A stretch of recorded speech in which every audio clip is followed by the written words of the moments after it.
As today's generation of cars become ever more complicated and expensive, is there still a place in the market for a simple car with a simple purpose, like the Mitsubishi Mirage G4? Let's find out.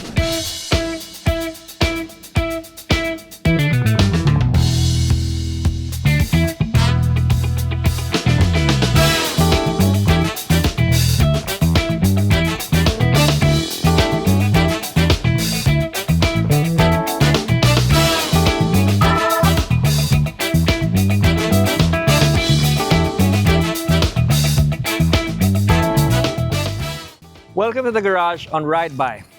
Now, when we review cars, it's important to remember that we review them from the perspective of enthusiasts, where we want to see if a car is fun to drive, first and foremost. Of course, long term, we also think about, is it also fun to own? Kasi pag sirain yung kotse o mahal i-maintain, hindi na siya masaya gamitin, di ba? So, with that in mind, let's consider today's car, which is the Mitsubishi Mirage G4.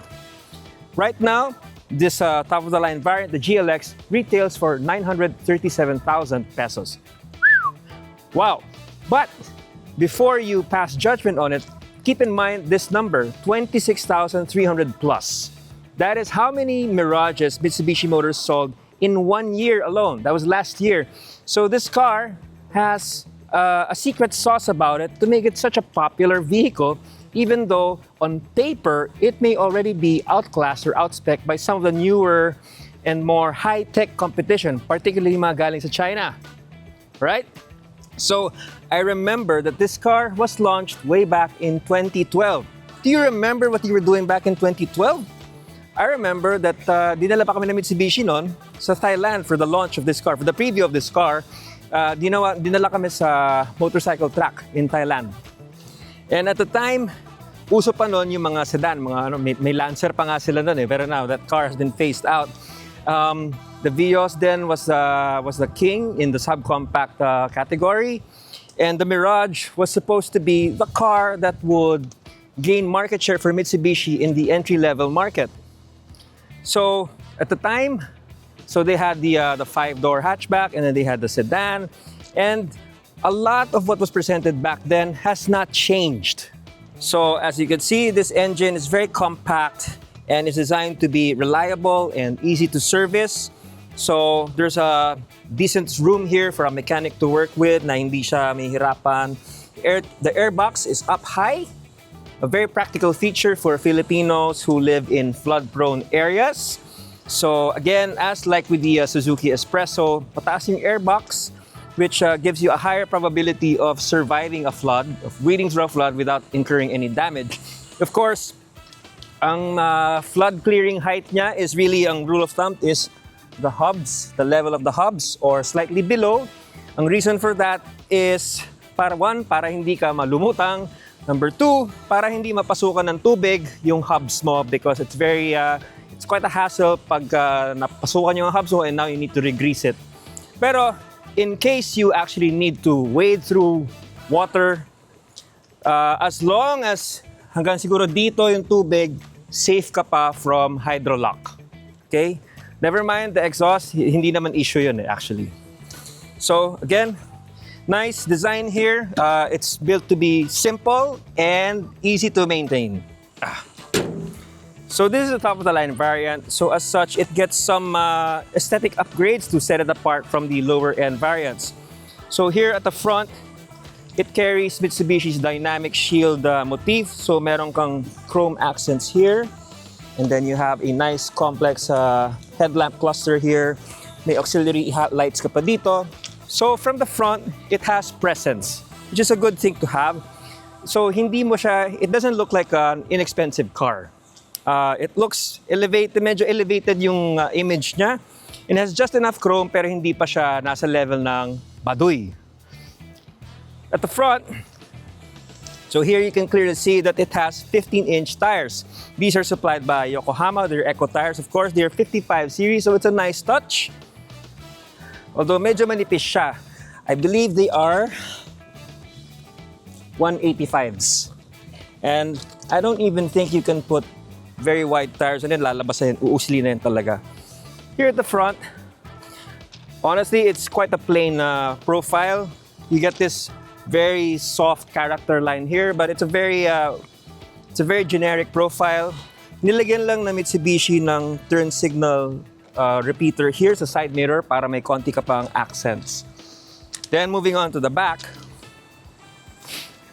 if you look closely at the tail lamp cluster, meron siyang black na surround here para may konti pa siyang added na class. Then you get this chrome garnish here for the trunk lid. And then the bumper, meron siyang vertical na reflectors para madagdagan ng konting girth yung sasakyan. There's this cladding here. It's supposed to look like a kind of like a diffuser. Doesn't really do anything except, again, it breaks up the plainness of the back. But overall, from a styling standpoint, this is not the most beautiful car you will ever see on the road. Let's not kid ourselves.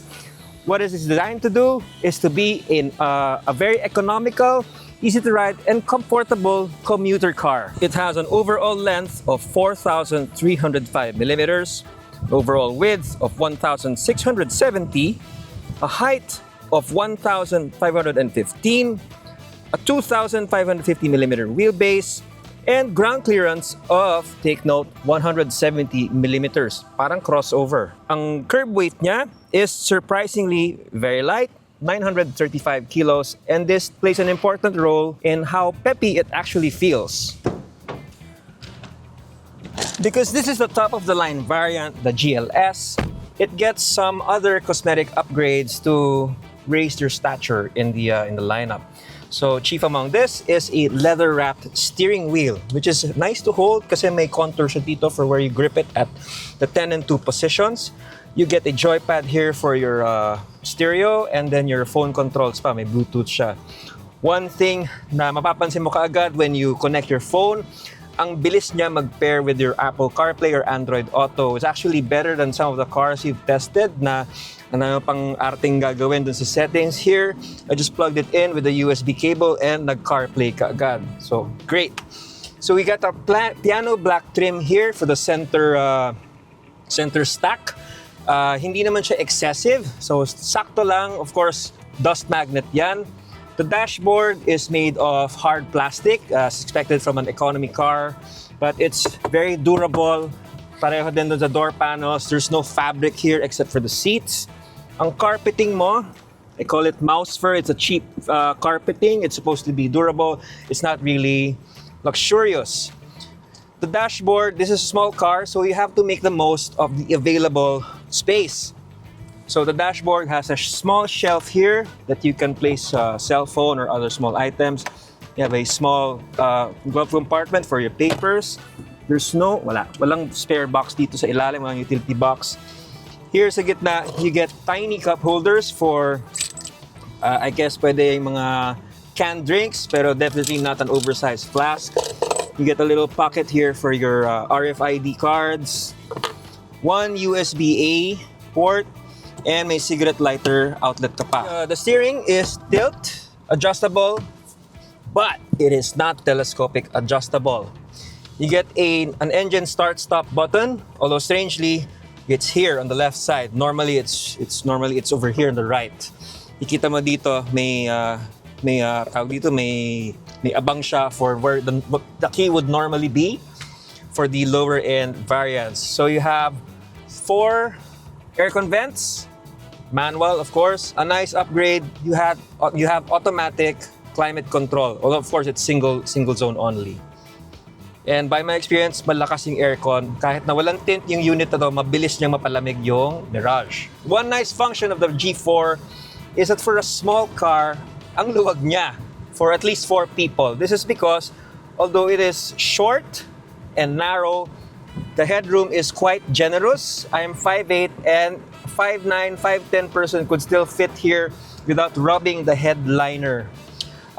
It is actually more roomy in terms of headroom than some compact cars of the past.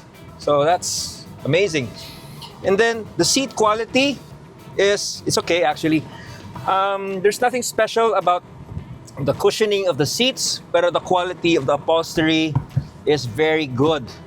I love fabric upholstery, and this is a material that will last you for many years. Now let's check out the back seat. Kung madalas kayong mag-grab, mapapansin nyo na kadalasan ang sasakyan ay Mirage. And pag Mirage ang na-assign sa'yo na sasakyan, dapat matuwa ka kasi ang luwag talaga. I mean, here with the driver's seat set to my height, I have a lot of legroom and headroom. I'm very comfortable here. You get proper shoulder belts, of course. Meron ka pang foldable armrest with cup holders. In a pinch, you could put another guy here. Okay lang naman. Although ideally, of course, you only have 2 adults sitting here. The middle passenger, if ever, gets a lap belt. You also get comfortable headrests. So it's not a bad place to sit here at the back. And of course, again, plastic door paneling. May piano black accents ka here for the armrest. Not bad at all. So for trunk capacity of the G4, you get around 450 liters. As you can see, it's not that big, but also it's not that small. It's nice and wide enough for at least 1 big suitcase or maybe 2 smaller ones you can carry on type. Of course, soft bags, nasa sayo na yan. Maybe you can fit 10 of these backpacks. Ang ano ko lang is hindi folding yung seat back, so you are stuck with that kind of cargo capacity. You can't expand it. So I guess if your heart is set on a Mirage and you need more cargo volume, maybe it's better to get the hatchback. So you get more versatility in terms of the back seat and the boot space.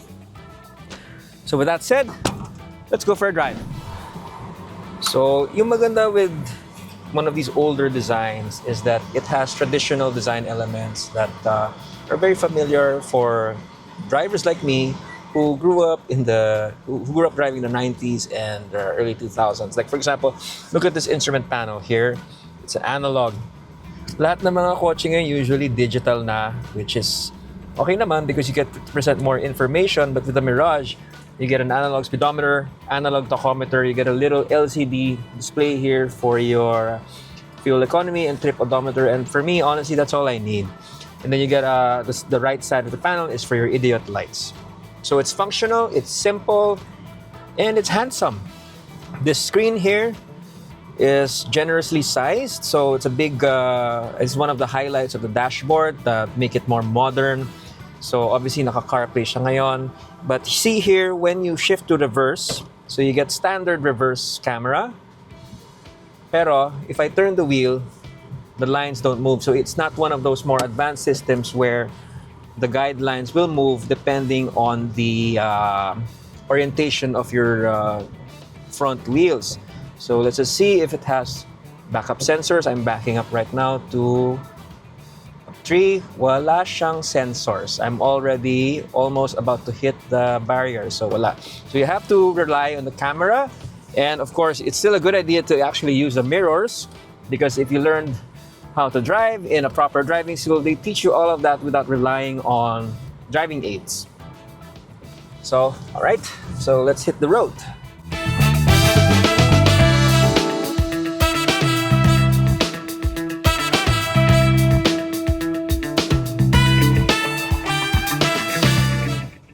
One of the things you'll immediately notice when you get behind the wheel of the Mirage is how unintimidating it is to drive, especially if you're a new car driver.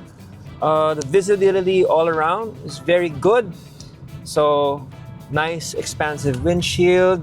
The A-pillar is thick, pero you're placed in such a way that you can see over the blind spots easily. The windowsill is quite low, so that eliminates most of the blind spots. And then, yung shifter niya is a Euro-style gated shifter. So you got the P, R, N, D, and B. So I had to look up, ano ibig sabihin ng B? Normally, kasi pag sa mga shifter, pag automatic, P, park, reverse, neutral, drive, and then usually may 2 or may L, which is low. Pero with this one, with the CVT of this one is B. B does not mean bilis. It means engine brake. So it's supposed to be what you pop the shifter into when you're going in a long downhill and you want to maximize your engine braking. Although that's not to stop you from engaging B, Let's say if you're going on a very steep uphill and you want to keep the transmission in a lower gear. You want to keep, hindi nga pala gear to. You want to keep the transmission at a high engine speed. Okay, so as expected, acceleration from the 1.2 3-cylinder is more gradual than instant. Okay, it's naturally aspirated, but you'll get there. 0 to 100 kilometer time niya is within the same time zone. It's about between 10 and 20 seconds depending on tailwinds and the slope of the road that you're on. Pero don't worry about it. In terms of real-world acceleration and overtaking, you have enough juice to merge safely on the highway. Steep uphills, kaya yan. Of course, it's not going to do it very quickly, pero kaya yan. More importantly for a lot of people is napakatipid niya. Here in the city, ang lowest that I recorded was 9.5 kilometers to a liter because we spent a lot of time idling and kasi we were shooting the car, so you're consuming gas pero hindi mo gumagalaw. Pero once you hit the road, it is very easy to hit 15 kilometers to a liter. And I have heard stories na umaabot pa nga ng 20, 21 kilometers to a liter. So that is hybrid territory without paying for a hybrid car. So, very good there. In terms of other driving dynamics, so medyo basic lang yung sasakyan na to. Obviously, so you get a front strut, rear torsion beam setup for the suspension. Pero I like that you have good steering feel. Mitsubishi cars have always had good steering feel, and in terms of what I mean is that while you're driving, you can have an idea for the available traction that's underneath you. Hindi siya yung sobrang parang na-anesthesia na yung gulong.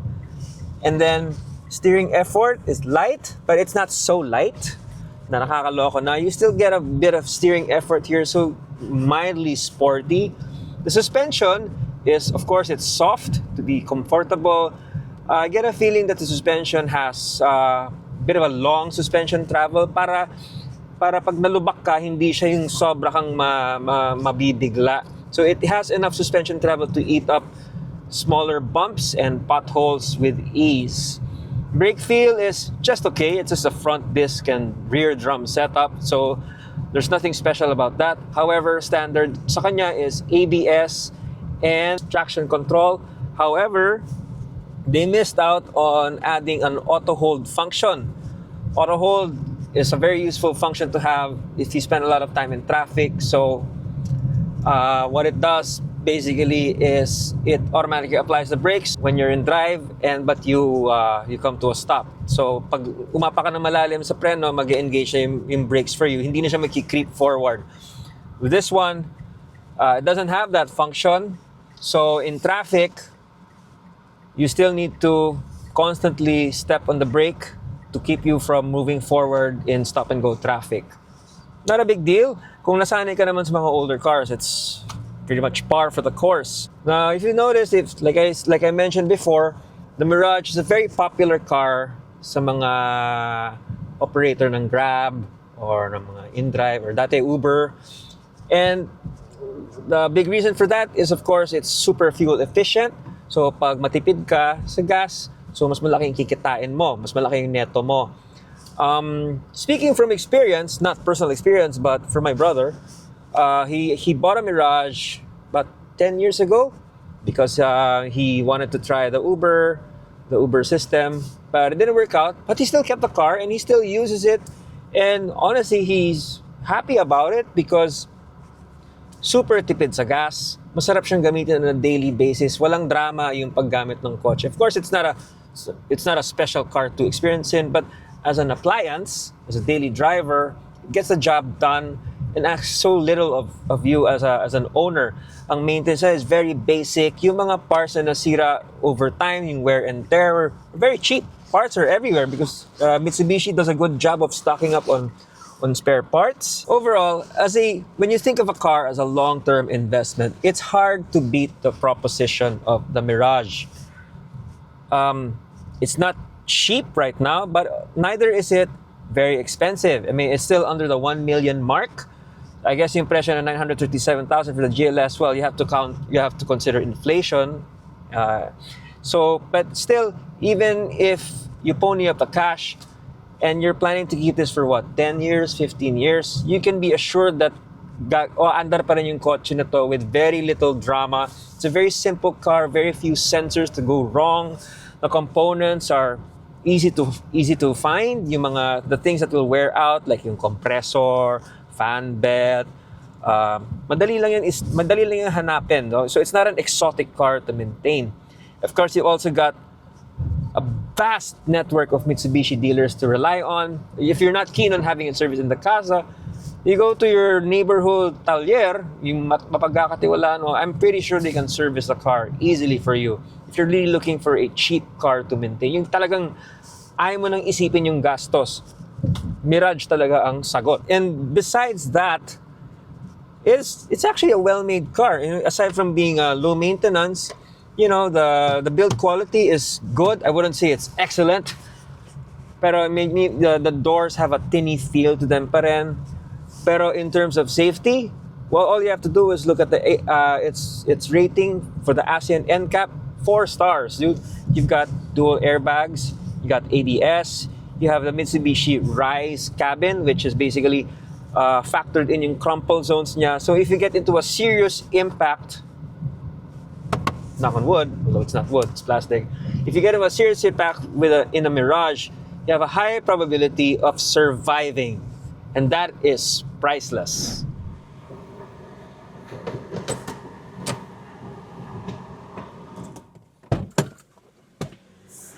Okay, so that was actually more pleasant than I was expecting. Yung mga ganito kasing sasakyan, you have to come at it with an open mind, lalo na if you get to experience faster, more expensive cars like we do on a regular basis, and you have to see it from the perspective of somebody who, ito yung budget ko, ito lang yung kailangan ko sa kotse, ano ba yung okay dito? Right? So we did that with the G4, and to be honest, actually, the more I drove it, the more I liked it. Kasi when you get that mindset na kailangan mabilis palagi, kailangan ganito, you just drive and just enjoy it and maipit ka sa traffic, then you appreciate the merits of this car. It's comfortable, it's quiet, it's well built for an economy car, and number 1, matipid talaga sa gas. Okay, so now for our scores. For performance, this 1.2-liter engine is not a rocket. That is obvious, but it has a smooth CVT that gets the most out of the engine, and it's up to a little sporty driving if ever you need to. Not that you will actually want to, but you can, okay? So performance, when you combine peppy acceleration within the speed limit, and then a responsive drivetrain, plus matipid talaga siya sa gasolina, I'll give it an 8 out of 10. This is not the most attractive car you can get for any budget, sa totoo lang, but it's not ugly. It looks respectable, classy siya. Of course, this probably won't be the last car you will ever want to own in your lifetime. However, again, like I said, it's presentable. If this is going to be your company car, hindi ka mapapahiya pag dadating ka sa harap ng kliyente mo.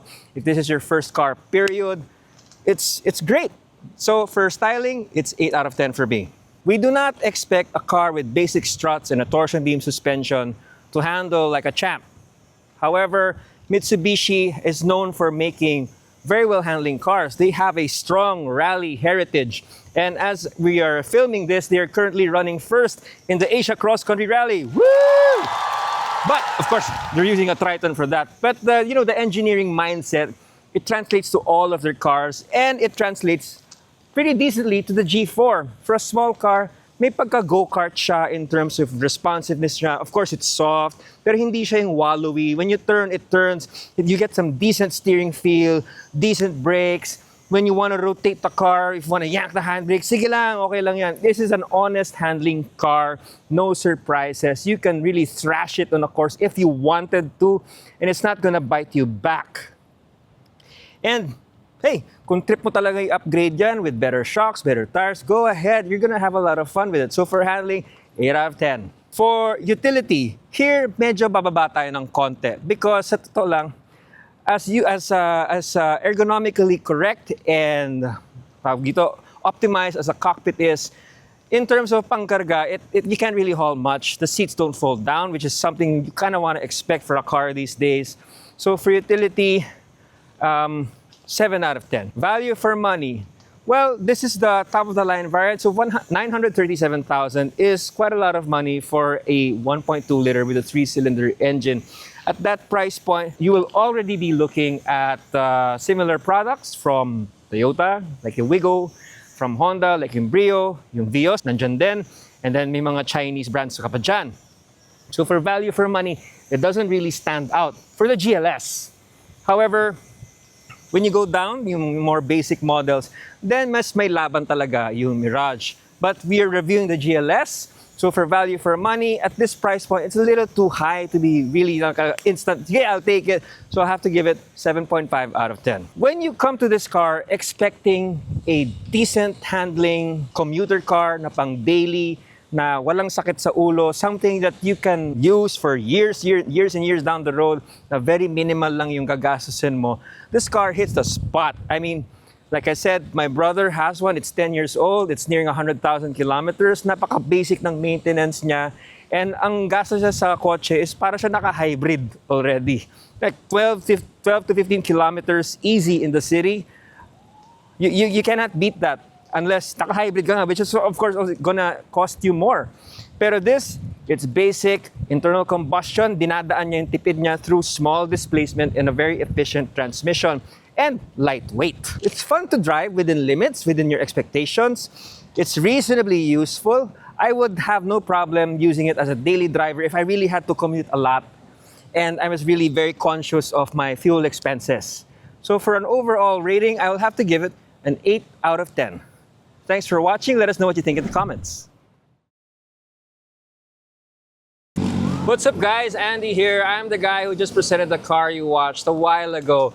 Now, I need a small favor to ask from you guys. If you could just take the time to like, comment, and subscribe to our channel, we'd really appreciate it because it helps us to keep growing the channel and keep making comprehensive reviews of the cars and the motorcycles that you are interested to buy or to just admire.